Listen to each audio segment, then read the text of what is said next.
hope for the best, as always. Okay. You ready for 3, 2, 1? Oh shit. Record. What do you mean, oh shit? You can't start with oh shit. Oh, I guess that's Yeah, we can. We can start story with of whatever our we lives. want. Can I tell everyone about your microphone trick you just discovered? How long have we been doing this podcast? This is our Nearly 36th episode, I believe. And Lucy Oh. just figured out that she has to talk in her microphone in the way she wasn't talking into it the whole entire time. Yeah, I had it the wrong way. Yeah. And apparently we only discovered because I stood up and I was standing over it, and Karen went, "Oh my God, what did you do? You sound amazing all of a sudden." I was like, I don't know. I'm like, what are you doing right now? Freeze. And she's like, I'm literally looking at her boob. I'm like, what are you doing with your body that's making your voice sound amazing? She's like talking to my microphone, like this. I'm like, that is how you use your microphone. So I can't wait to hear it back. I'm really excited. I know. Are you actually going to listen back? I never listen back anymore. I did religiously, and then I can't even face it anymore. I'm like, I can't do it. I can't do it. We're so dumb. I can't do it. Can you see what's over my shoulder right now? That is it says Scotty. It's cafe. You expect my eyesight to be that good? Is it backwards though for you? It's no, backwards for me. It says Scotty Cafe, Edinburgh. Isn't that the cutest that is freaking so cute thing you've ever seen in your whole life? It's so big and beautiful, and I love that it's my backdrop. Besides, next to my messy chair, my messy desk. But yeah, but look at my backdrop; it's changed. It's beautiful. I only changed because I switched where my computer was sitting in the room. But it's really lovely. It's a very lovely backdrop. Yeah, I wanted, and I've got dog with me this week. I know. Look at that. We both have big black dogs in our rooms. No, Belle, my little buddy Belle is spending the weekend with me, and I am so excited because she is the cutest thing ever. She's a little snuggle buddy. All she wants to do is cuddle all day long. Oh my God, it's the best. It's literally the best. That's Maggie. Maggie gets mauled all day, and she gets mad if we're not mauling her. And at night, she sleeps between me and Sean. She is like 70-pound dead weight. But having a dog in your bed, I know you're not really supposed to do it because of authority or something, but actually it's so nice. I love it. It's the best thing ever. I would love it if Sean wasn't there, like if she was there instead of Sean. It's just a lot of things in the bed, and Maggie has to connect herself to my body at all times. She's like a weird overattached toddler, so she can't just sleep in the bed. She has to sleep in her bed and have her head on my legs, and she's just heavy. So it's like, I don't like having like a boulder on my part. So I was like, Maggie, and she plays dead. So if you try to move her, she will not move. So I have to take like all of my might and like try to shove her. And she's like, no, I can move her like a centimeter. And then I'm like, fuck it, forget it. I'm just gonna, and I like bend my body like around her into the bed, like contorting my body. I'm like, I both love and hate this, but she's a snuggle bug as well. Yeah, when I look after Banjo, he is humongous. My friend's greyhound, he's so big. God, and when he's in the bed, he takes up the whole of the bed. Yes. He's like the whole thing. And enormous. I end up in this tiny little. You're like, I'll just be over but I can't. Oh, he's so cute. I know it is. It's pretty awesome. I gave her literally that bone I gave her is enormous. Is that good, Maggie? Has she eaten it already? Like, I can't talk to you. I'm really busy. I just need a break from the animals in my house. I was on Zoom this morning with my drawing club people, and Tippy, I was in my art room at my studio, and I have all those hot lamps. And it was hilarious. So I'm sitting here in my Zoom and my head is like perfectly in the frame. And like Tippy is right here and she's like sitting facing forward on the computer, and she's literally right next to me, just a like perfect little participant. It was hilarious. Oh, she wants to be part of everything. Funny. That's like her territory. She attacked me the other day when she was doing that and I was filming, but she's like, because she's like loves it so much and she doesn't like it that I'm in there, that her space. So she like was biting me. So funny. You guys saw it here. I'm a mean cat. But, so what are we doing this week, Karen? Oh my gosh, I've been exploring. I really wanted to do a deep dive on castles. I wanted to learn more about castles because I know that So when you said to me, I'm doing castles this week, I was like, what? All the castles? Yes. There are a shit ton of castles in Scotland. So many castles. Well, and like I can leave my house and throw a few stones without bumping into at least 10 castles. Well, and I actually got really waylaid into like how they're built. And I ended up focusing more on I was going to do just Scottish castles. That's where I started, but I ended up sort of more interested in like the construction of, sorry, can you hear the sound of the grinding of the bone behind me? Sorry, no, I can't. Very loud. Okay. I thought that's weird. Chuckling. Okay, good. So now we're not only doing Scottish castles, we're just doing worldwide castles. Is this episode going to be 20 million years long? No. I was like super interesting. Like I went down a little castle rabbit hole and I thought a nerdy castle. So fascinating. No, but luckily I didn't have all the time in the world to research, such is my life. And I'm also unabashedly going to be reading an article directly from Hominish, and it's by Steve. This cracks me up. So it's like article written by Steve, and it's just his first. It's just one name, Steve. Oh well, at least we won't get done for plagiarizing then, because we don't know who wrote it. I do think it's a link that leads somewhere, but honey, I'm printing out your article. I don't know what your last name is. So thanks for the article, Steve. I am Steve. And it's very up to date. It was published on June 12th, 2021.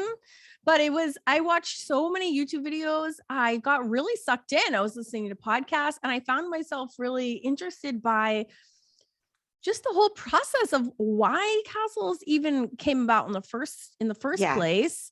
And then it's sort of like the band of people that all come out of the woodwork to participate in the building of it. And then it extends years and it affects like thousands of people. It was just fascinating. And actually a lot of the ones in Scotland, not that I don't want to jump in and say something that you're going to tell us in the podcast. Well, if Steve didn't write it down, then we're not going to know about it. So you go. A lot of the ones in Scotland, they start building them and they don't get finished for 150 years or something. So the people that start the building don't even get to see their own building finished. Oh, that's which is kind of sad. Oh, you know? Well, yeah. I mean, I think that I know that the castle near me, Castle Fraser, the one near me, the one that I used to work in, started off a smaller section. So it would start off like a little mini castle. Yeah. And I guess they would move into that one, the people that start it. And then it just gets added onto over the years. I think but even normal. So sometimes the actual the starting part of the castle takes 20, 30 years to build. So this laird or this posh rich landowners in 1500 and something or whatever is sitting there thinking, well, how long till I move into my building? I know. Castle? Come on, get me one. I know. Well, that's what I think was so fascinating was like, this isn't just one person who contracts the building of it and then they whip it up in whatever X amount of years. And even like today, so there's some really interesting YouTube videos on current weirdo, like billionaires who are like, oh, I want a castle. And so they're literally making themselves castles. Like there's one guy who I think he's from Bulgaria. He's literally building himself a castle. He's funding it with the tourists who come to view it while it's being built. Like it's all self-funded. He's not a rich man. He's just really smart business person. And And it's been going on for a decade. And I still, could be like, build Lucy a castle. I know. Here's your GoFundMe page. Yes, it'll be $2,000 for admittance, and it's gonna go right back into the castle fund. So there you go. Yes, come and have a cup of tea with me while my castle's being built. Right. At the moment, there's only the Great Hall, so we all have to live in there, and it's a bathroom and a kitchen and a bedroom all at once. But you need to pay like £25 entry, and then a little bit like that's what they're doing. Yeah. And he's been going on for a decade and it's still not done. Now and they were really smart about it because they built up the entire exterior of it. So it looks fully finished. And they like, there's gorgeous like courtyards and like koi ponds and like, architectural landscape to lure the tourists to come in the first place. And then they can be like, oh, sorry, but the insides are not done. But we'll take your money and you can see all of these outside grounds.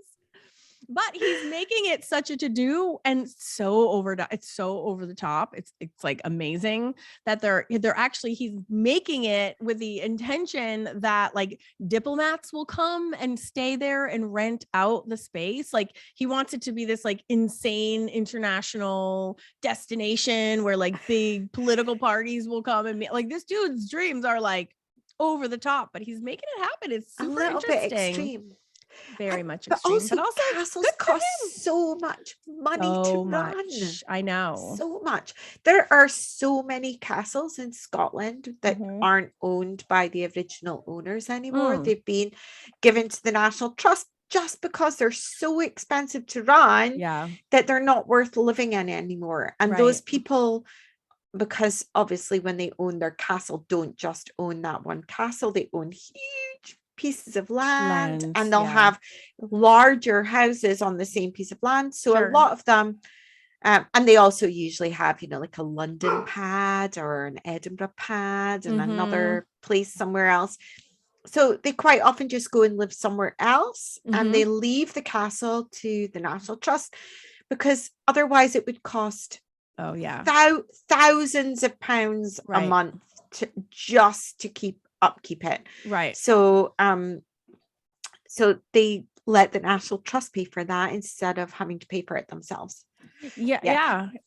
This is so sad. Speaking of which, when I was in Scotland in 2017, I visited the castle. I think it was the MacDonald, I think it was the MacDonald clan. I'm almost positive. It was, and the clan chief is still living there. He's living in their full-fledged castle that they own. This was so sad. So he opens. Do you know what castle it is? I can't remember, but I could look up. It was on Ivy Newport's retreat. I can look it up. Uckert? No. No. I know what that one is. Actually, I wonder if I still have it right next to me in this drawer. Let me see. Hold on. Oh my God, I really do. That was like joking. I jokingly that was opened the quickest bit of fast research we've ever. Literally my itinerary right here. Well, while you're looking for it, can I just say that all of a sudden in the last week that I have had so many sponsored posts come up on my Facebook for buy a portion of land in Scotland to become Laird and Lady. You're welcome. Do you think I should get one? I could take my tent along because I'm fairly local. Oh my God. I know. Go find my plot and go start making me a little fairy castle for mine. Oh gosh, this is literally my original itinerary. Oh, it's right here. What is this? Which one is it? This was on the same day we went to Culloden. Castle Leod. Oh, I know Castle Leod. But we also went to Bewley Castle. Hold on. I don't know which one it was. I can't believe I literally am sitting next to my itinerary from how many years ago was that? Castle Leod it's not the MacDonald, it's the Oh, here, I have it right here. Go ahead. No, I'm gonna have to Google, so it's fine. I'll just cut this bit. Oh yeah. Yeah, totally. Definitely cut this bit while I find it. Damn it. But it's right here. It's either Castle Leod or Bewley Castle because there's a picture of it. It's Clan. Of course it is. It's Clan Mackenzie. That's why Diana Gabaldon chose it for. Is that Castle Leod? Yeah. Okay, And which makes sense because it was an Outlander tour that I was on. yeah, Here's a picture of it right here. And they still live in it. And can I tell you something? Yeah. I actually know the stepdaughter. Oh, you do? What? Yeah, she That's lives in my crazy. village. Oh, no way. So yeah, so we went in. She said to me one day, oh, by the way, yeah, my mom and stepdad, they're like Lord and Laird and Lady Mackenzie. Mackenzie. They live in the clan seat of Clan Mackenzie at Castle Leod. I was like, what the fuck? Right. You're like a big deal. So we went in, and he is actually a geologist. He's like a regular, nerdy, quiet little scientist. Like that's his job. And it was honestly heartbreaking because he was a total gentleman, so nice, but you could tell he was very soft-spoken, kind of introverted. They have their second floor set, that's like their living space. And so it's set up like, you could tell people live there. It was like you were in a home. It wasn't like you were in a tourist destination or anything. You're very much in their home. Yeah. But he had like this old dining table. He had little, almost like jewelry box size containers of geodes that he was selling for like 15 pounds and 30 pounds. And like that's to try and how raise money. He was making like a living.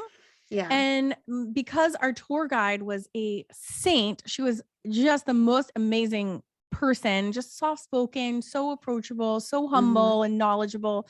She ended up talking to him for quite a long time.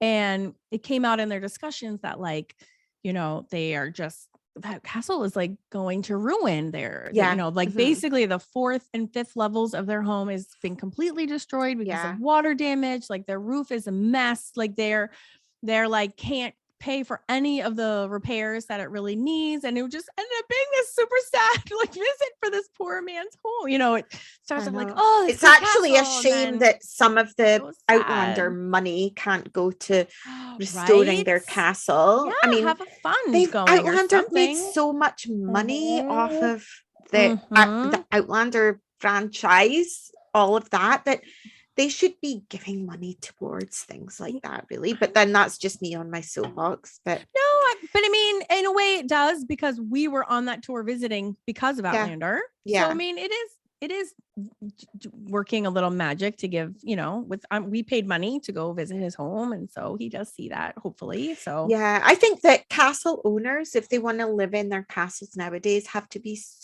business savvy. Yeah, they have to be really good at marketing it. And a lot of them, what they do now is they hold weddings or like Ward Hill Castle, things like that. Yeah. And I know that Castle Leod does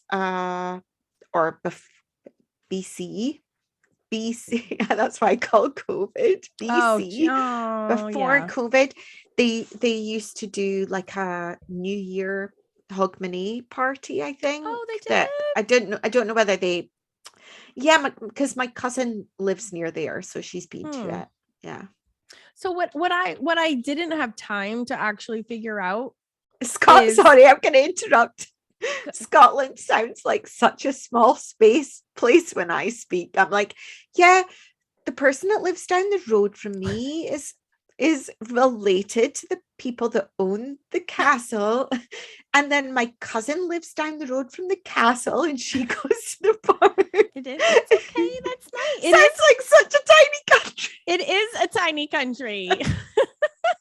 Like, yeah, I'm Scottish and I know everybody that lives in it's my own little personal town. That's how my neighborhood is huge, but it's like its own town. What I didn't know, which I want to keep looking into, is that there are so many residences in Scotland that call themselves castles that don't fall into like the castle category in terms of like being big military fortresses and like built to withstand attacks, and you know what I'm saying? Like they don't follow. So there must be some I'm wondering if I'm missing some sort of definition of castle. Yeah, I was going to say I wonder what defines a castle, because I know that Because there are classically big speaking, buildings in the States that get called castle now, but they're I not don't really think castles. any They're of them just are castles, not one. They're just being big. trendy and cool. Yeah, Yeah. no. Yeah, that's different. So I'm talking about buildings that were built during the time that castles were being built, but that don't take on the, the strict characteristics and definitions of one. well, there are big houses that aren't called castle. True. So in my area, there's Harrow House, which is as big as some of the castles nearby, but it's called house, not castle. Right, true. And there's quite a few of them. Duff House. There's a lot of houses that are as big as castles. So there must be some sort of subcategory, some sort of test that your building has to go through in order to make it a castle, in the same way that you can't call a city unless it's got a cathedral. I think that's what it's got to be. It's got to have a cathedral to make it. In Europe, not in the States. Otherwise it's a town. Yeah, we have the same thing, but I think the town city differential is just population size. Yeah. So there must be. I mean, does it have to have spy holes or arrow slits, or not all castles have drawbridges and moats. And yet, aesthetically speaking, you can look at a building and be like, yes, that's a castle. Do you know what I'm saying? Like at the same time. So maybe I should go ahead and start with what the definitions are, and then we can pick it apart afterwards. Okay. Interesting. So a castle, and by definition, was essentially a fortified private home for the noble class. So maybe that's at its most basic level. That is why those homes can be considered castles, because they are fortified private homes, right? So maybe that's all you need. However, there are like distinct types, especially historically speaking and architecturally speaking, which make castles castles. So castles can be found in many regions and many styles around the world, but the European style ones are definitely the most well-known. And they were the most common during the Middle Ages, for sure. That's when the lion's share of them were all built, specifically from the 9th to the 15th century. And a lot of the early ones were actually all made of wood. This is what else I thought was so interesting, was how they like learned from their mistakes. Like they knew they wanted to build this big fortress, but they did it all in wood. And then after they realized it disintegrates after 100 years, they're like, maybe wood's not so smart. Let's start using some stone because it lasts longer. So I love seeing the human evolution along with the castle evolution as well. So medieval castles were usually situated on elevated land and definitely near strategic, like natural landmarks, because they needed the natural resources in order to make them happen. So they almost always were, around a ton of land. They were usually by a forested area because they needed to use the actual timber right there. And if you're talking about ages where like even horses were hard to come by, your natural resources have to be right at your fingertips. Yes.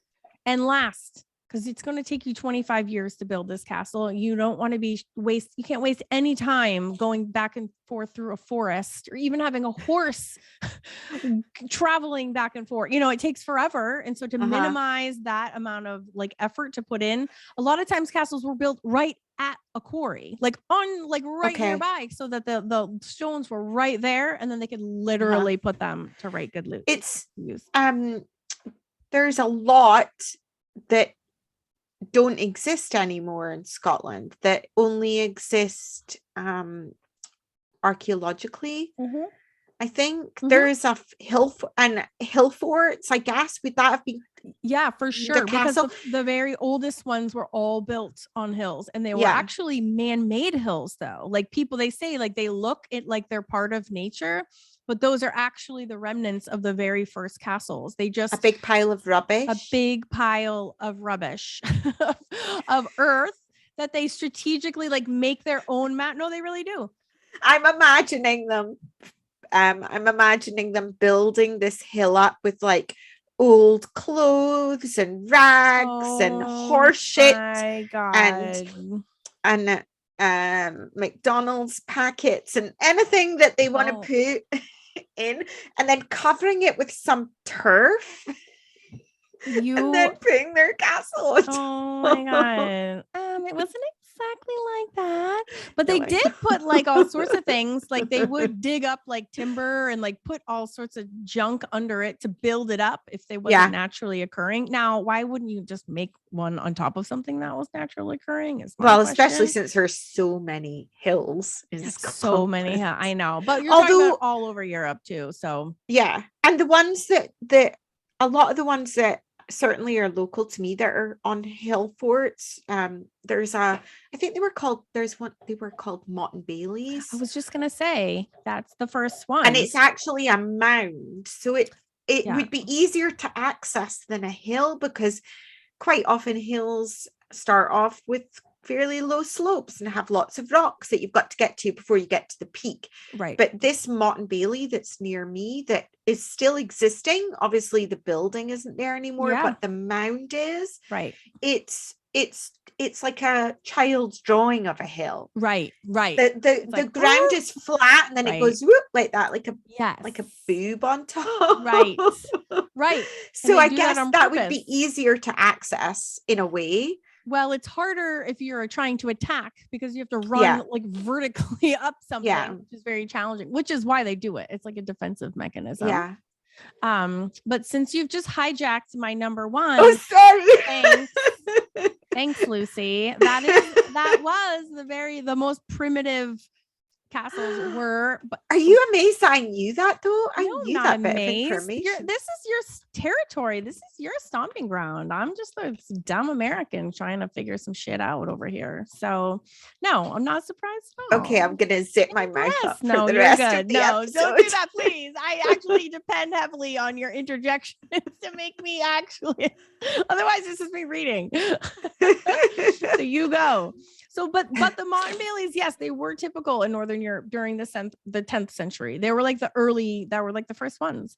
And they were widespread across France and the Holy Roman Empire. And it was that technology that is how castles started catching on all over England and then Scotland and Ireland as well. They all came from the Holy Roman Empire, and they're all built on France's way of doing things. And it was introduced into England by the Normans when they invaded England following the Battle of Hastings in 1066. Hi, Tippy. I'm getting a cat friend. So architects quickly looked at it and were like, hey, that looks awesome. I know this is my Zoom cat buddy. And it spread throughout the region because it was so simple. It was so easy. So they're like, hey, we can do that. That's awesome. Let's do that. And so they did. And they didn't require any significant skill to construct them. And they used basic materials that were already in their natural environment, like wood and stone. So they could just easily be sourced from the surrounding lands. The motte, as we just discussed, was artificially created from a pile of earth and then flattened at the top. And it had a height ranging from 10 to 100 feet, and it could be as wide as 300 feet. Which you think it would be even more than that, because I mean, some of them, they were pretty big.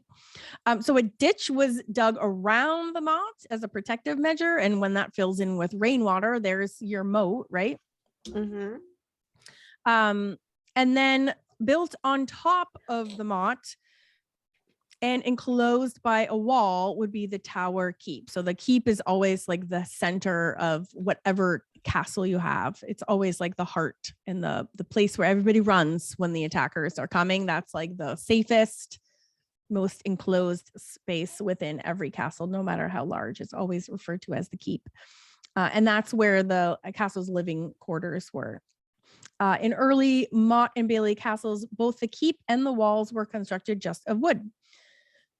And then to protect them from fires and attacks, they were sometimes covered with skins and hides. And that was like the best that they could kind of come up with until they figured out like, oh, hey, stone would actually be way safer than killing a whole bunch of stuff animals. That we made our hill out of. We could actually use it in the castle. Right? Exactly. Dirt. The circular bailey would be so the bailey refers to the yard around the keep. Okay. And then there's I didn't actually know that. So yeah. So the keep. So the motte is the hill, and the bailey is like the yard you run around the keep. And then there's typically like what they call a curtain wall, which is built around to protect to protect your yard, which is the Bailey. So some of them didn't had the curtain wall and some just had the little keep on top. They were super basic. The first ones were super basic. And they were saying by definition, like just having a one room, like one area, you know, if you had a Mott and a Bailey and a room inside, like you had yourself a castle way back in like the late 800s and early 900s. Oh, yeah. Well, I guess at that point, a lot of people were just living in really basic huts. Yes. So yes, this is a glorified hut on a hill. A little tower on a little hut that's a little bit bigger on top of a hill would have been considered super posh. Yes. Oh God, absolutely. I'm so glad I don't live then. I know. I'm so glad I live now. Oh, even though there's a bit of a shit show at the moment. I'm so glad I live now. I know. Life would have been so uncomfortable. It would be hell from like sun up to sundown. Well, and this was another thing I got really sucked into while I was like learning about castles, was learning about, so there's this group of present day archaeologists who are replicating the actual building by hand from scratch a castle in France, and they're on year 17 of a 25-year project to build a castle from scratch. That's dedication. I know. Well, the only part that I think is a silly, not to make fun of this group, I studied archaeology in college, like that was my jam. The only thing I think is a little bit sad is that in real life a castle would have required like the constant presence of like hundreds of workmen, hundreds. Yeah. And this is like a group of 4 people. You know what I mean? Yeah. Like it's a so but also are they and crazy? Yeah. But like at the same 25. Time. Sorry. Go ahead. Oh, I'm all tangled up in my Are they actually taking 25 years to build it? Yes. See, that's where I think they've got it wrong, because people don't have that much attention span these days. Especially when you can boil all that hard work into like a 1-hour YouTube video. I know, but you can also, have they got their camera on speed? No, What's it called? Series Time of lapse? these. They have these series of YouTube videos, and I was sucked in. Sean, meanwhile, was in bed watching with me. He's like, "Oh my God, like, can you please watch something else?" I'm like, "No, this is so fascinating." But like, I find it fascinating. I think it was fascinating. Yeah. So like, I was watching in this one episode, these women, and while they're building, by the way, they're using only authentic 13th century. Like they're wearing their clothes, they're eating the food, like they're living as if it is the year 12, blah, blah, blah. And they were making dye. Can you give me the link to that? Of course I will. Watch it. Of course I will. So I was watching this one episode. A couple of nerds that we are. Such nerds. I know. I wish I could just do this podcast full time. It would probably be actually a better podcast, but actually it might be even maybe solid, but anyways, I was watching them try to make dye. They were making dye so they could ultimately like just make something blue, like take a white piece of linen or natural linen and make it the color blue. This is what they had to do. Are you ready? I wrote this down. Number 1, they go to a field. They have like 2 hectares. That's like a British hectare. Word. Hectare. Hectares. Yeah, that's not like a United States thing. So that's a lot, right? I don't know what that is in acres. I have no idea. So huge fields filled with leaves. I don't even know what to plant what it was. So they take the leaves, they collect all the leaves, and they have to be ripped. They can't be like cut neatly. They have to be like ripped. So they rip this whole field of leaves. Okay. Rip. Then they by hand, they take the leaves and they roll them into balls. So they have to like break, roll them to the balls to the point where it's like oozing liquid from the leaves. So you have to really pulverize a leaf in order to do that. So I'm talking like pestle and mortar, like really bashing them down, squeezing them out the liquid, rolling them into ball. Oh, my poor cat is trapped in here. It's torturing me watching her. Hold on. I have to yell. Cut this part out at step 3 of the video. Can you guys let Tippy out? She's stuck in here.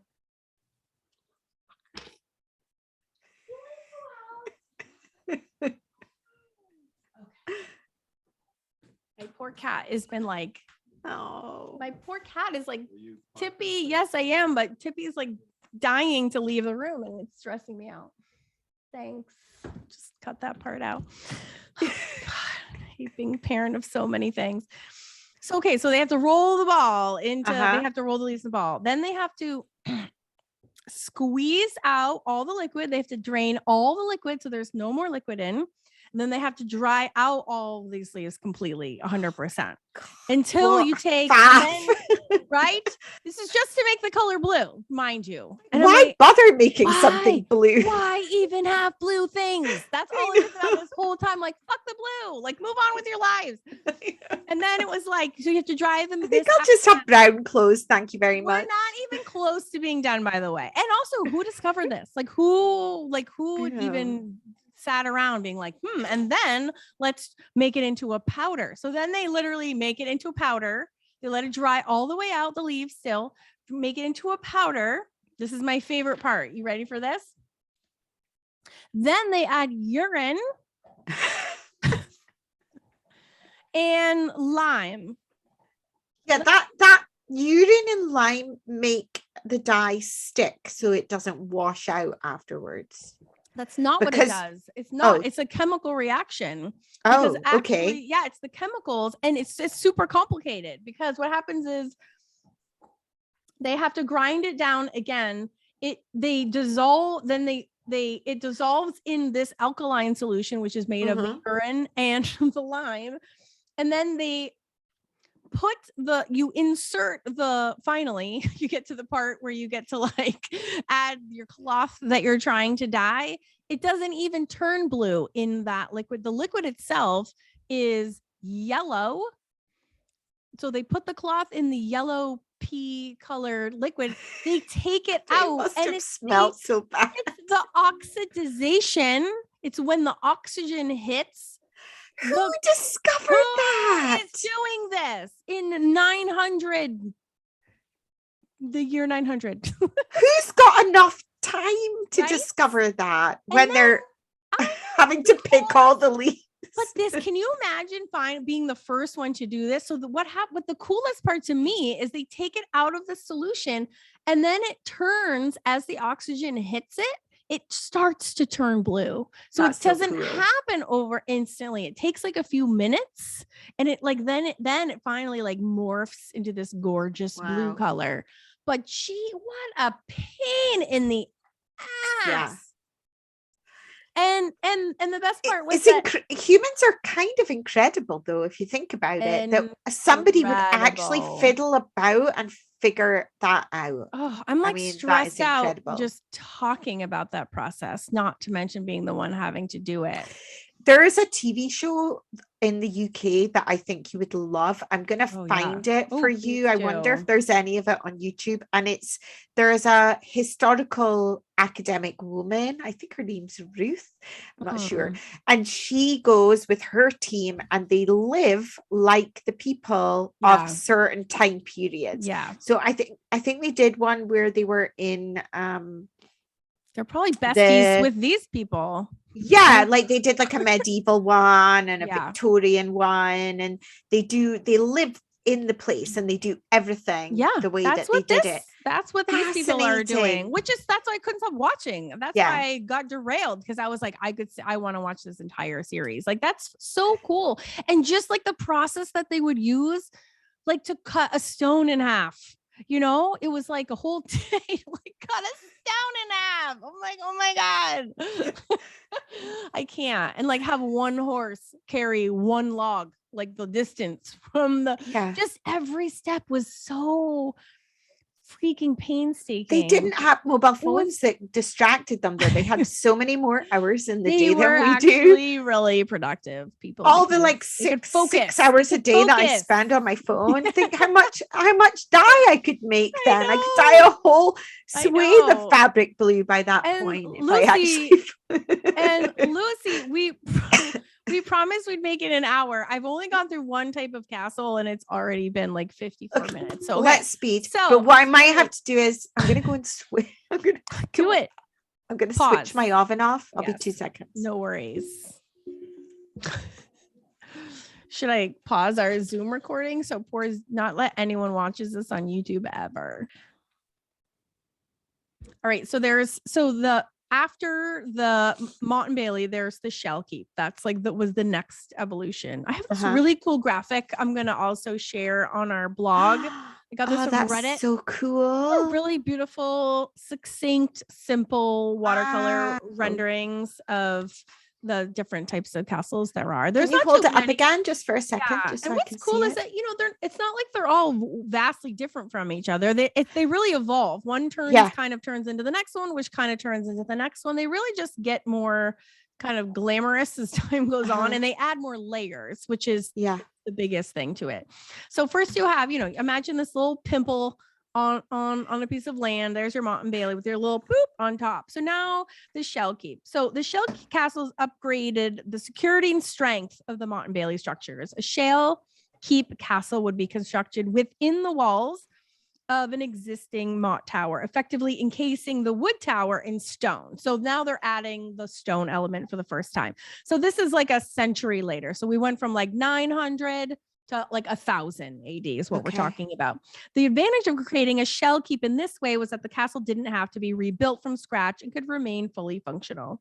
Blah, blah, blah. A Shell Keep castle usually had the same circular shape as the Mott keep they encompass. So they're ringing the same exact shape, but it was certainly not the only way they were designed. They could be oval or polygonal shaped. And this is another thing I find interesting, was that castles started out being angularly built, like more rectangular, until they discovered later on what a military downfall, that was a bad choice. So then they were like, oh, hey, that leaves the corners unprotected, because a attacker could actually like dig out beneath the corner. They could literally attack the corners of the structures.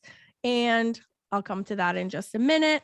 But anyways, so they discovered that a circular tower had like no weak points.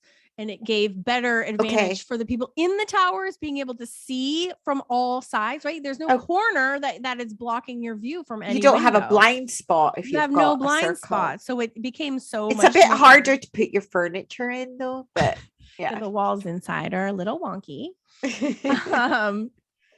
So only a few Shell Keeps were ever built. So they were very short-lived as well. By the 1200s, castle architects had entirely abandoned the Shell Keep and moved on to the ambitious all-stone castles that we are all familiar with now. If you visit the site of a Shell Keep nowadays, what you'll find is usually the external stone ring of the building only, because everything else has been destroyed because it was all done with wood. But there is a few examples that are still today, like the Clifford's Tower, which is situated on a high mound in North Yorkshire, England. The castle was built for William the Conqueror in 1068 and is part of York Castle. So it's super cool, and keep your eyes peeled if you're out exploring different areas of England, if you want to see some. I mean, that's what's so cool too about learning about these, is you're like, oh, when I'm out, I can go seek one out and see if you can find one, because there's a hill fort, an old hill fort near me, and I didn't even know it was there. And I was climbing this hill with a friend of mine, and you can actually see there's no building there anymore, but you can see the dips in the ground where the stones used to be.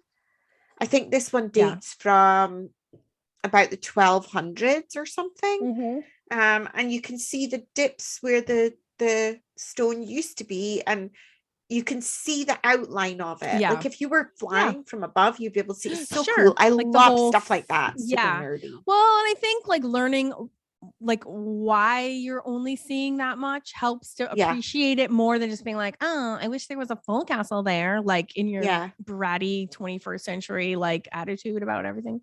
Have you heard of in Scotland? Sorry, I'm totally interrupting you. Maybe this needs to be a separate, a little separate side episode, but there are structures in Scotland called brochs, BROCH, and they're like forts on top of the hill.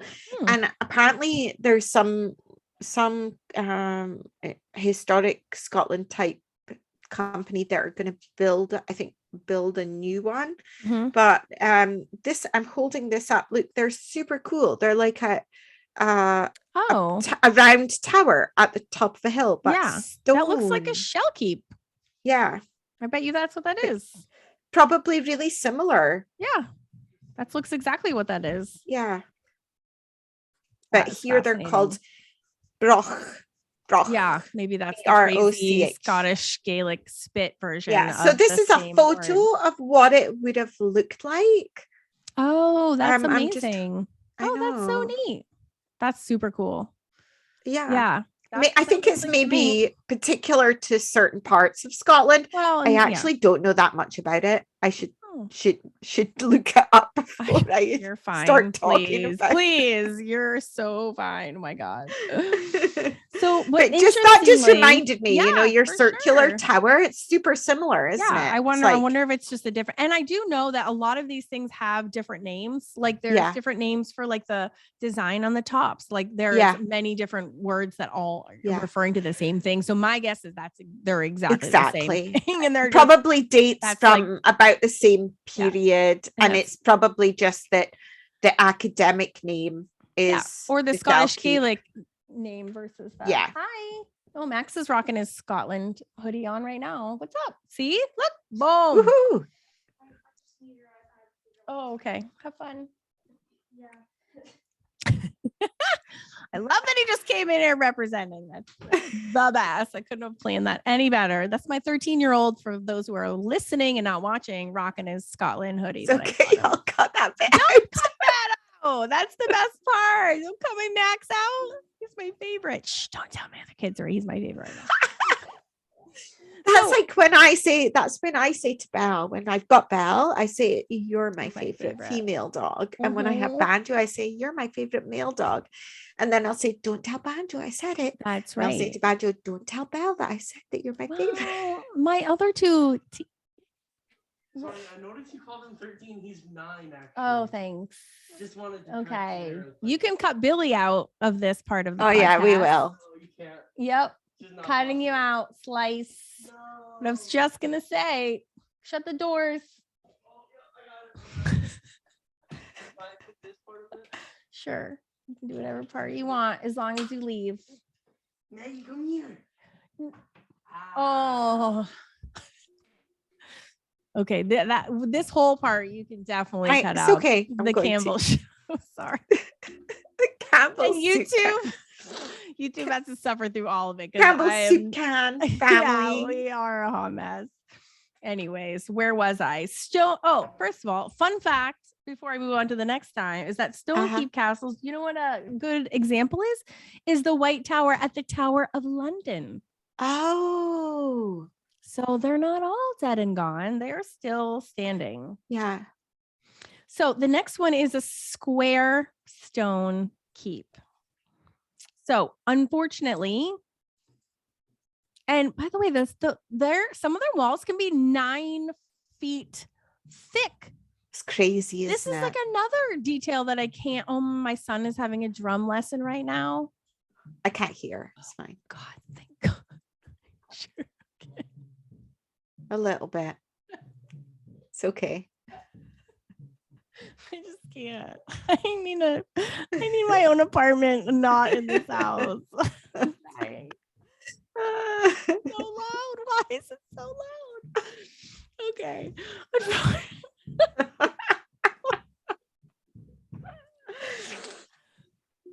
you really not hear that? I can a little bit, but not too bad. It's okay. Just keep on going. Okay. Okay, so there was a small period where they were building square castles. They hadn't discovered the bonuses of a round castle yet. So because the castle was built in the shape of a square, if attackers got close enough to its walls, they could dig a hole beneath a corner and they could literally wait for part of it to collapse. Or like attack it with fire and like their weapons. And then that way the castle could be overrun and taken. Also, the castle's stony strength couldn't protect its inhabitants from enemies who would surround it, sometimes for weeks. waiting for the people inside to surrender as they ran out of food. But I feel like that's every shape. So I don't know why that's in necessarily the square shape category. So the round keep castle is also known as the Juliet, which is these are all taken from France is who like spearheaded all of the castle constructions. The round, is that like Romeo and Juliet? No. Yes. No, I have no idea. The round I'm gonna say it is strike I like a perfect balance between the square stone keep and the shell keep. Like the square stone keep, the round version was also constructed from stone, but it was less expensive to build because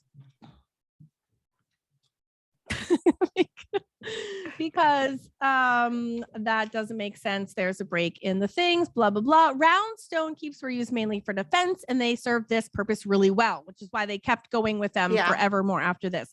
The round structure gave archers, because they had a 360-degree view to shoot potential threats without having their vision blocked by the corners. It was also sturdier than the square keep. So the building was not as vulnerable as the square keep was to collapse. It was like better protection. It could also be further strengthened by having a domed vault rather than having like a timber roof, which was common with a square keep. So there were many, many advantages. They figured out like, okay, this is where it's at. And forevermore, that became the pinnacle shape of a castle. But that's why it was all like military defense advantages. Plus, they're just gorgeous.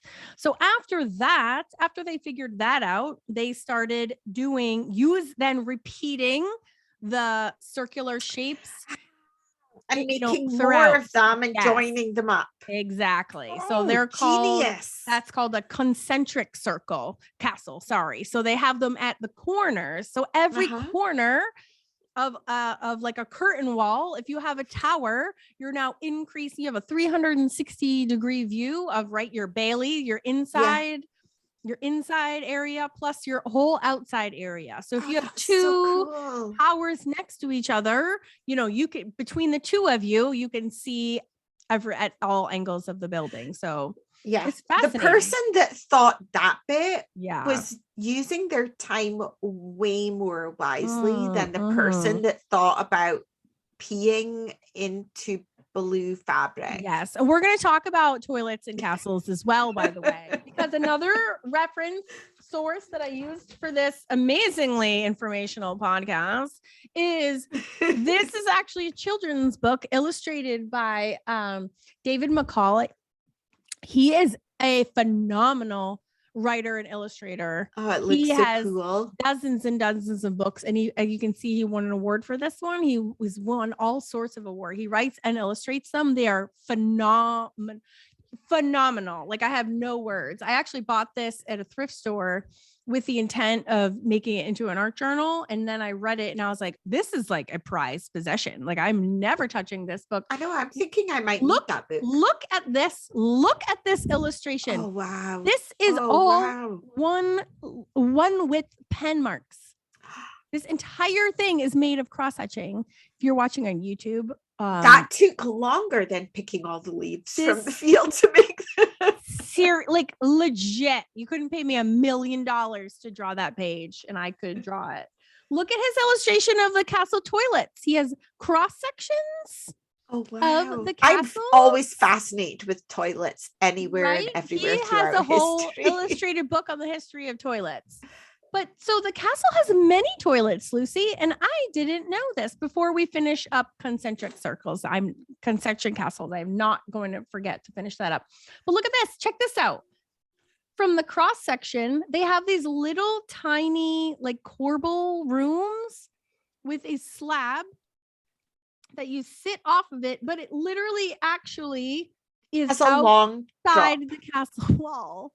Oh, it's outside? Yes. So it just goes down. There's like a cesspit here, but yes, look at I know that is so gross. It's disgusting. Oh, it's so disgusting. They're like, let's just put our poop outside the castle walls. I've just got an image in my head of like a Monty Python sketch and like some poor peasant sitting at the bottom of it. I know. It was called a garderobe. So the castle's many toilets called garderobes were located in the curtain wall. So the curtain wall is the outside wall. of the castle and were reached by narrow passages. Each garderobe was lit by a small window or arrow loop. We'll talk about arrow loops in a minute. The seat was simply a slab of stone. Oh, it would be so cold. Oh God, with a can you round imagine? hole cut in it. At least though it was stone, they could probably clean it, because if it was wood, it would be like absorbent and disgusting. Along the outer, I think I would be worried that I'd fall. seriously, you could totally fall, but no, there's like poop down below. You would not fall. Along the outer curtain wall was a seat my supported God. on corbels and projected out beyond the face of the wall. Right? And thank you for David for telling me about that, because I love to hear a toilet story. I'm fascinated by when I think about how people used to live. I'm always fascinated by how they did the toilet. Yes. How women dealt with their time of the month. Oh, That's yeah, another absolutely. interesting one. It is super interesting and also horrifying, because they were very resourceful, but oof, yeah, what a problem to solve, like over and over and over again. Yeah. So back to concentric circles. So they employed a more sophisticated defense strategy than earlier castle styles. They featured 2 or more perimeter walls. So they usually had 2 walls and not just one. So they were extra safe. They're just, think of castles, but more. Like everything is more. So they had 2 or more perimeter walls. They had multiple fortified gate posts, which is basically those that protect the entrances to all the castles. They had layers of walls. Oh, and this is what I like too, known as curtain walls, which were literally only constructed for maximum deception. It's almost like you're confusing the intruders. And if you look at some YouTube videos, they'll show you like a bird's eye view. If you look down on the castles and the entrance to one, they'll have like one entrance.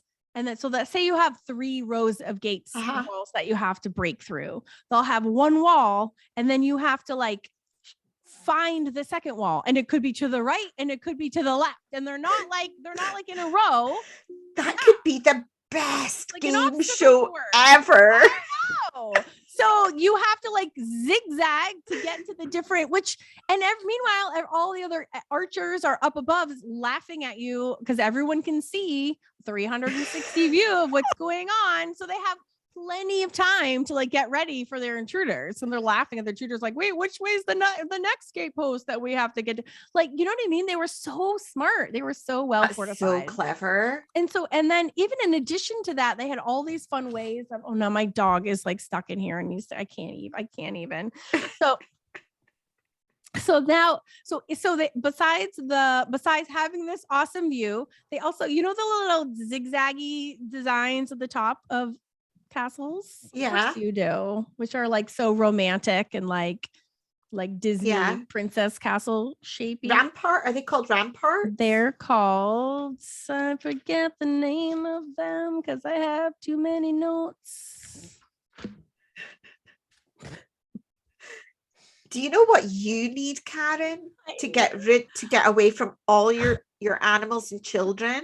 You need a castle. I do need a castle. You need your own castle with a 3-part entranceway, so that when Billy and Max want to come in and like hassle you over stupid stuff, they need to get through 3 gates to get to you before they can get to you. My dog's crying at the door. Yeah, she has to go out. I can't even. What are you doing?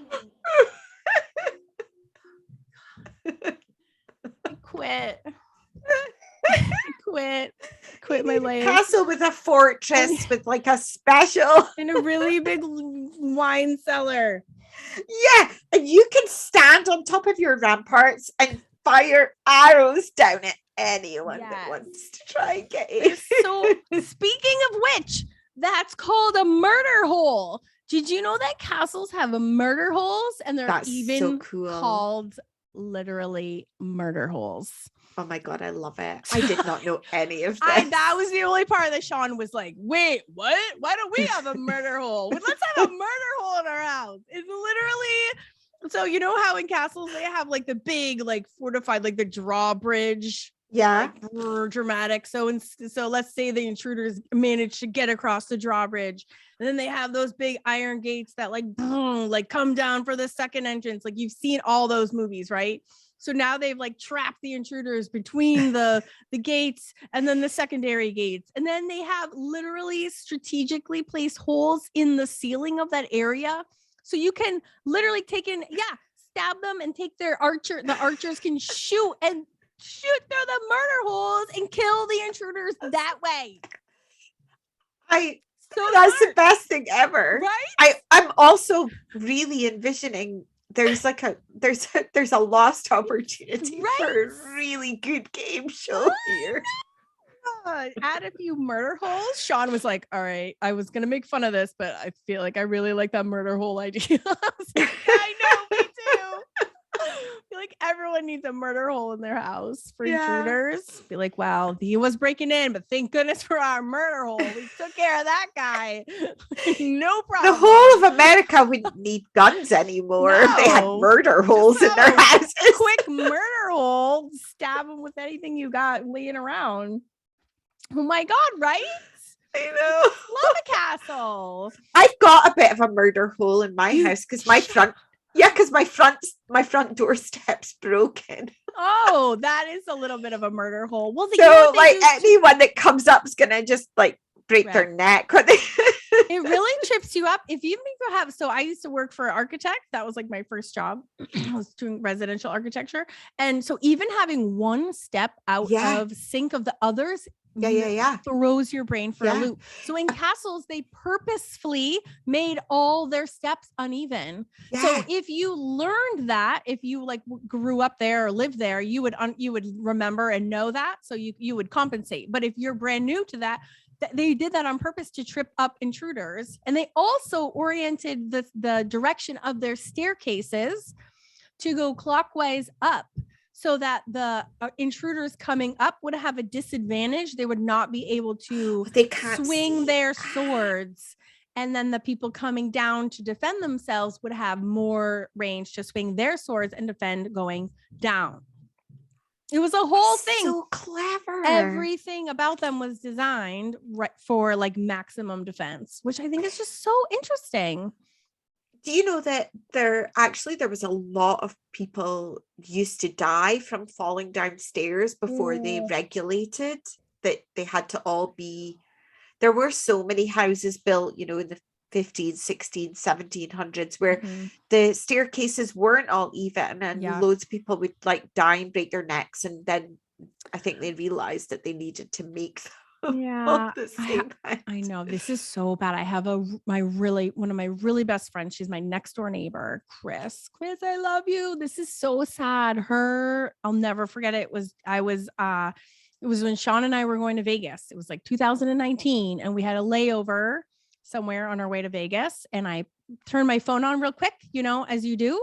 And I just got this pop-up message that said, oh my gosh, my cousin, there was like a freak accident. Her cousin was living in Germany with her husband, who was a doctor, who was away. I think he worked for he was like on the base. I think he worked for the military, and he was away for the weekend. She fell down. They had a spiral staircase in their apartment, and she fell down the stairs. She hit her head and she died. She was 32 years old. That's like the woman on the Staircase TV program. Have you heard of that one? No, I haven't. That was a woman in Germany. Really? But she was American. Her cousin's American as well.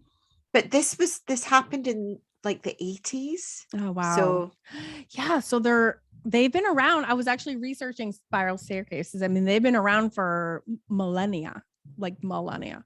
It's fascinating, but the way that they used it in castles, I mean, the different steps really truly messes people up. Really, they did it on purpose there. They did it on purpose. They did, but also the directionality, so that the attackers would be in the worst position and not having enough elbow room and arm room to be able to like fully do a swing of their swords.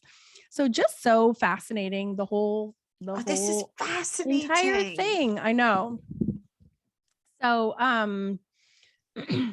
yeah, so this is what we were just talking about, but just to wrap this up, we're almost done.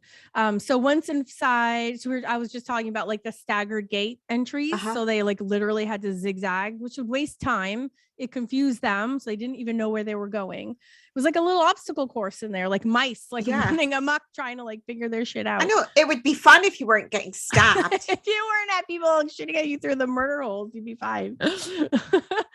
So once inside the first bailey, which remember it's just like the yard, right? They would have to still travel the entire length of the castle to get to the second gate post. And then they'd have to like be all sneaky, but everyone can see them coming because they're all high up, can see down anyways. So making that crossing was super dangerous because obviously the other army is like waiting to ambush them. Yeah. And then at the end, there's always like archers who are ready to fire upon them anyways. So, and then there's some really good, there's like perfect examples of these castles. A lot of these are in Wales because when King Edward was there in like the mid 1200s, occupying, there was like a lot going on with Wales. And during that time is when tons of castles were being built. So like, I think Ireland hosts the most castles. There's like 30,000 castles in Ireland. What? Crazy town. I heard that. You know what? A podcast I heard that on? Time Suck.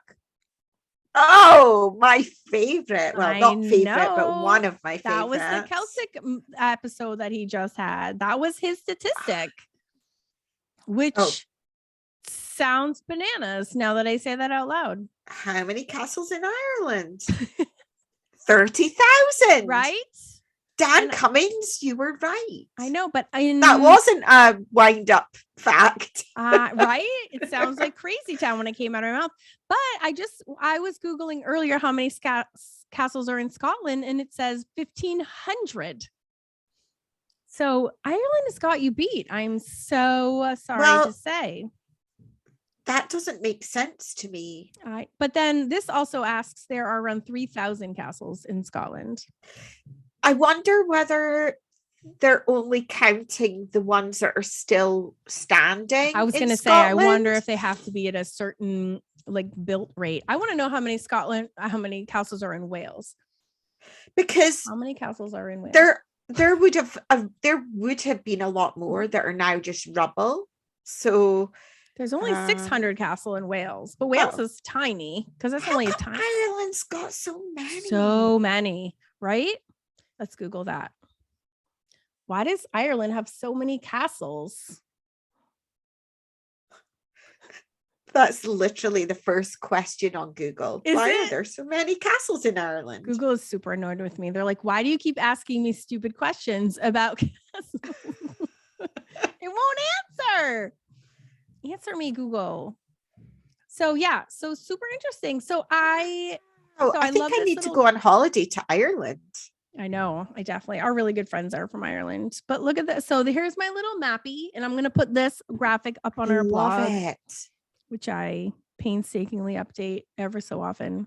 So most of the castles that I know of in Scotland are from a lot later than that. They were built in really? Maybe there might have been a starter castle around the 1400s or something, but then they really got built in like the 1700s. So old. And so I think they're not really defensive castles. Right. The need they're is more not like the same. I'm gonna build myself a really huge home to show how much money I've got. Yeah. Totally.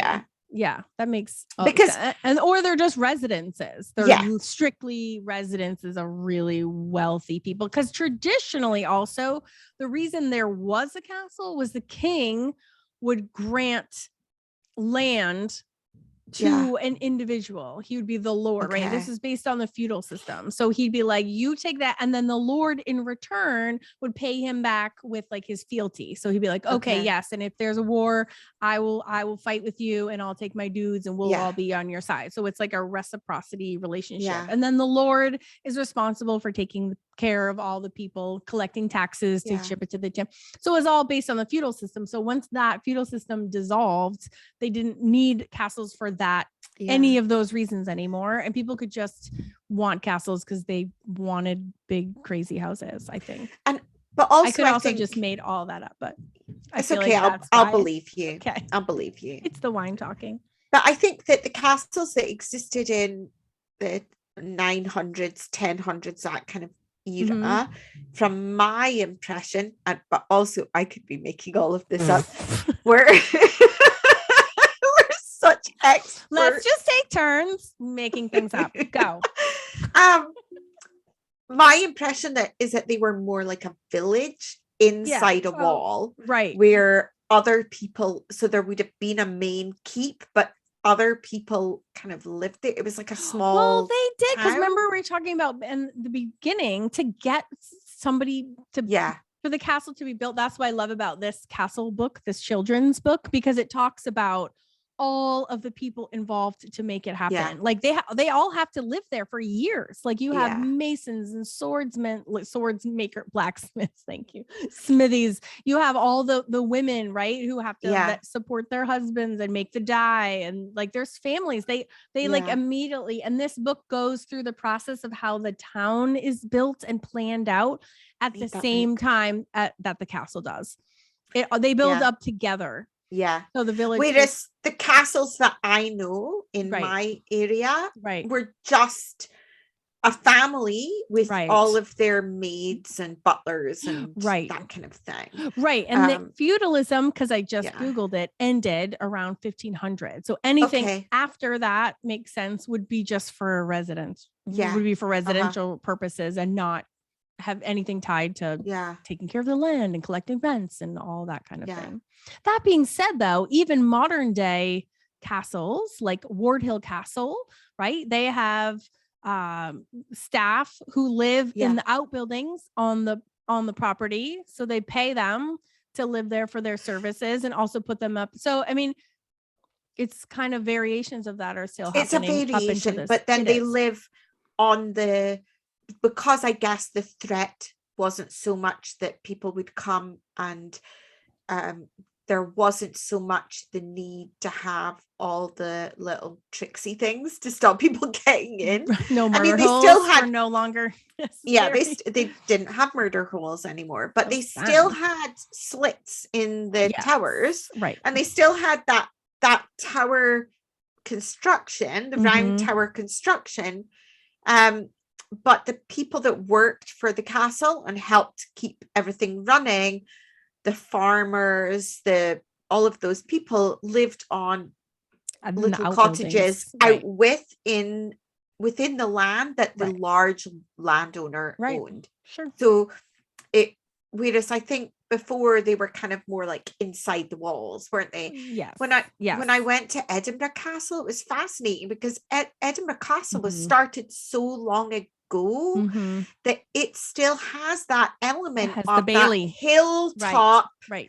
And you go through a gate, and then when you go through a gate, it's like a little village. That's the Bailey inside the walls. That's the part, right? The little village. Yeah, it's super. And right at the top, there is a chapel that is tiny. Yes, that has been there since forever. Oh, like 800 or something. It's so I don't know. I don't know. Don't shoot me. No, in my mind's eye, I can see everything that you're talking about, just having been there so many times. Yeah, and then there was like the residence bit for the Queen, and then there was, but also at that point, though, they didn't live in that same place all year round. Right. I mean, the Queen doesn't, and they would have been in the all keep, our millions. Because remember, the keep is always the main, the epicenter. And then there's like the bit where the soldiers would live, and the bit where I think there's like a justice house or something, or there's loads of different houses. I'd never been there before, and I was really shocked. I didn't realize that. I thought it was one big castle. Yeah, I walked through, it's like a village. It's a village inside a stone wall. For all the people that make it work. Yeah, it's fascinating. Yeah, and I guess that one is still standing, much like how the Tower of London is still standing, because even though they were built at the beginning around the same time that a lot of these cheaper woodeny ones were built, Mhm. because they were for the main royal family. They Mhm. were built using more expensive materials and stone, and they don't get More knocked down sturdy. because they've got that connotation of belonging to the royal family. So there's still construction going on over the years, whereas I guess one that sits on top of a hill in the middle of Scotland, in the middle of nowhere, that family comes and goes, so that one gets lost to time and becomes a ruin. Yeah, I mean, probably. I mean, I'm sure every castle has its own story.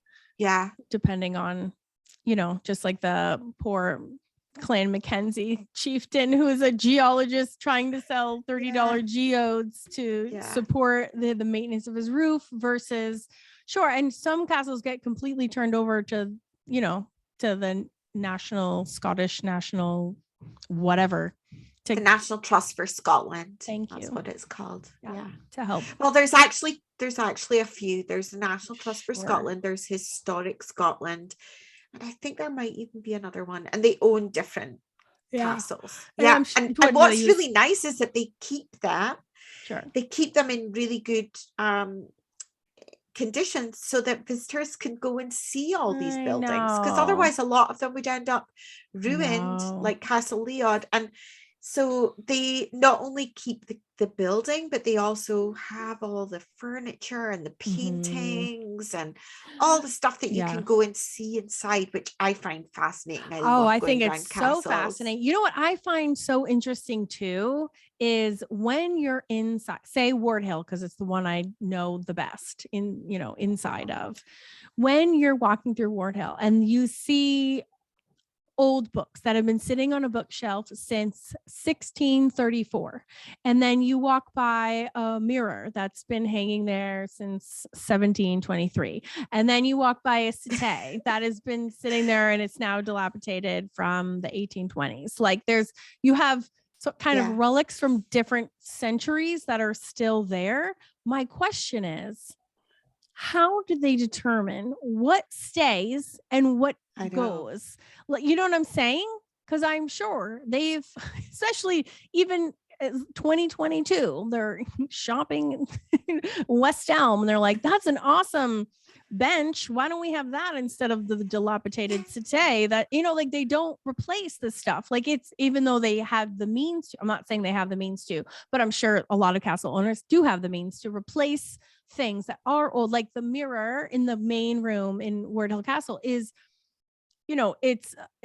it's aged, it's antiques, it's aged, it doesn't look awesome, it doesn't look new, it looks 300 years old because it's 300 years old. So like, why, I'm dying to ask questions about every single piece. Like, why do you keep this and why was this replaced 200 years later and this one is not replaced ever? Like, what I want to know the decisions between all the all the knickknacks. Like, do you know what I'm saying? Like, it's fascinating what to me. I also find fascinating is I'm so glad that I am not a member of a family that owns a castle, is that it's like you are a custodian. It's a big burden. Yeah, it is.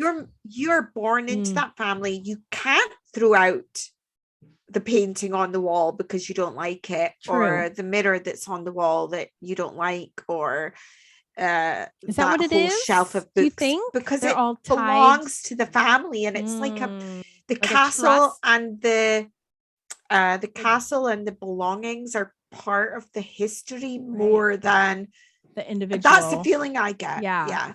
Do you think especially if they want to have visitors and they want to show them the history, because they can't show them a modern castle.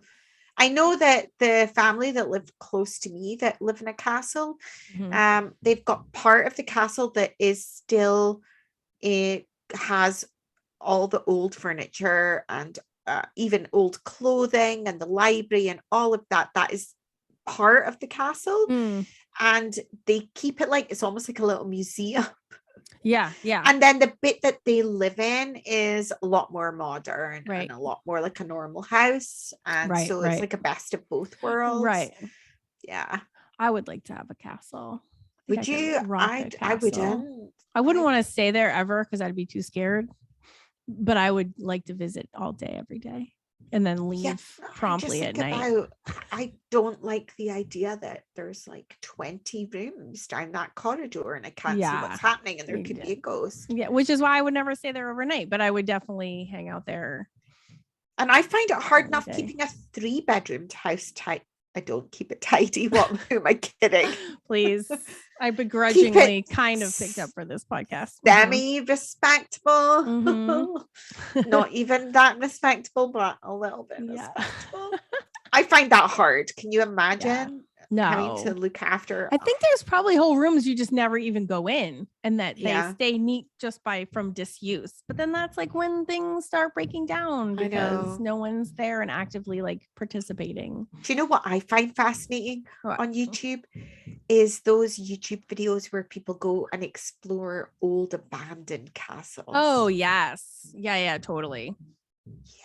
Absolutely. I'm going to look really quick before we go. I'm going to, here it is. If you Google how to build a 13th century castle, you'll find an hour-long synopsis of that. Is it on YouTube? Yes. It's on the Absolute History channel.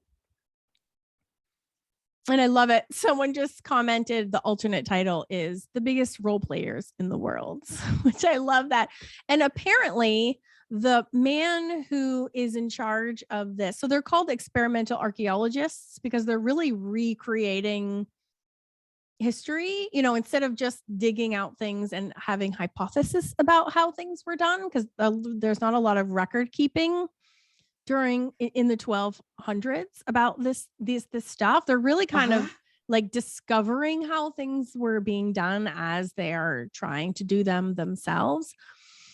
And apparently after they do this castle, which is being built in France right now, they also have started building one. Are you ready for this? You ready for this? Yeah. This is in the US.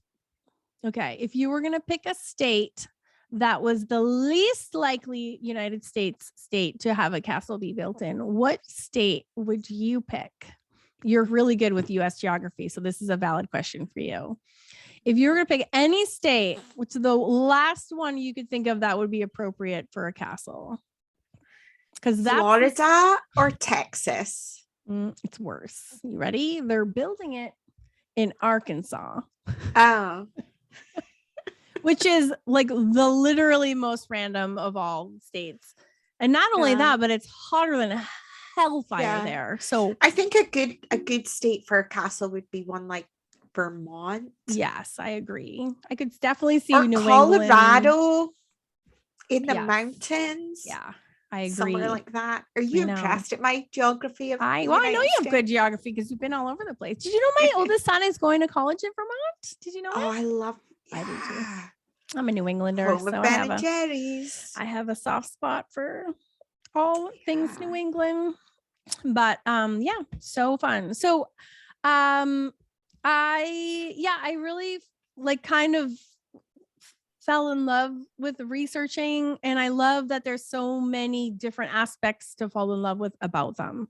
Just the history of how they're built, kind of how people are using them now, why they were built, why they're built now. It's just really we could have a part 2 and 3 of this easily, talking about all the different things that you get inside castles. And I know, and just what are the different roles of the people that are living in those. Let's revisit it sometime because I want to nerd out more.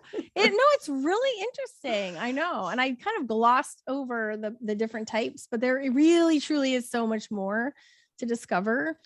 It's also fascinating looking at the different castles in other parts of the world. And they're just so undeniable of what they are. I think that's what's so interesting too. When you see one, and I just love that. But although there is a differentiation between castles and palaces, I would like to kind of, there's like Holyrood Palace. So, why is that a palace and not? Is that something to do with the royal family? Maybe. Oh yeah, I don't know. That's why I want to research it. Because Buckingham Palace.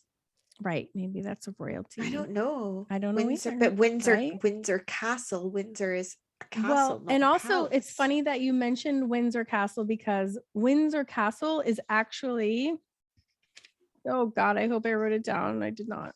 I was doing that last night. Is an example of one of the more earlier types of castles, actually. Yeah, I'd love to visit Windsor Castle. I've never been there. Yeah, I would too. Scrolling through my YouTube where I searched how to build a 13th century castle, it is Did you giving find me it? suggestion. Yeah, I put it on my Good. watch later. All You know what I'm right. watching You're when I come off here welcome. tonight. Yes. But it's also giving me suggestions for how to build a Minecraft castle, how to build a Lego castle, and then check this out, Karen. You know I'm watching this one. Top 10 castles no one wants to buy, even for $1. Oh, that's the one we have to buy. Let's buy it for $1. I know. I'm gonna buy it for Yeah. $1. Oh my gosh, yeah. Can you send that link to me, please? Because I want to watch that afterwards for sure. Awesome. Yeah, that That's was funny. amazing. That was so Oh, good. I'm fascinating. glad you liked it. Yeah. I could talk about this for hours more. I know. Apart from the fact that my dinner is now drying you out go. in the oven. All right, you go have your dinner. The last thing I'm going to say before we go, this is how I'm going to wrap it up. I love the fact that we are 5 hours apart, but we live the exact same time zone. We wake up at the same time. We eat our meals at the same time. We go to bed at the same time. I say that to my kids all the time because they're like, who are you talking to? I'm always like, oh, I'm messaging with Lucy. And I'm always like, we live on the same time zone, even though we're 5 towns. And I love that so much about you because we are always on the same page, even though we have no reason to be living on the same page. So you're going to go have your dinner. I'm going to go have my dinner because it is my dinner time, which means it's also your dinner time. Well, it's nearly 11 p.m. You are bananas. You are bananas. I love that about you so much. So much. I love you, Lucy. Thank you for hanging out with me for another week. We're so dumb and I love it. Oh, that was so much fun. It was so fun. All right. Well, thanks for listening, everyone. Yes, thank you. Bye.